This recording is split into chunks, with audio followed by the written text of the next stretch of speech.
Chi si sposterà e crea comunque assembramenti sarà anche sanzionato attraverso la videosorveglianza. Ricordiamo che la videosorveglianza può essere utilizzata a livello penale, quindi per procedimenti penali.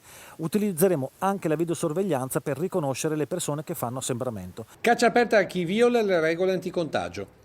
Tutti gli occhi elettronici di Treviso inflessibili nella ricerca di chi si sposta in gruppo o peggio organizza feste o grigliate di condominio. È solo una delle norme restrittive messe in campo dalla Polizia Municipale di Treviso, che venerdì è uscita in massa anche con il drone per controllare se chi transitava in auto lungo il Terraglio o la Pontebana aveva dei buoni motivi per farlo.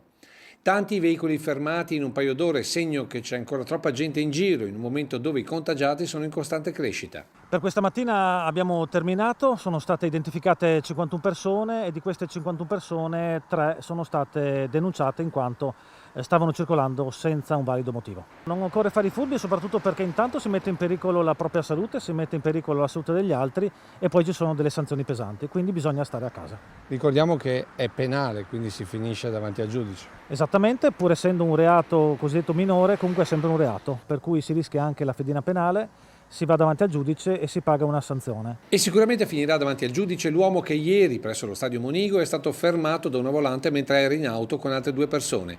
Incrociando i dati, i poliziotti hanno scoperto che è un possibile contagiato evaso dall'isolamento fiduciario, con divieto assoluto di spostamento dalla sua abitazione.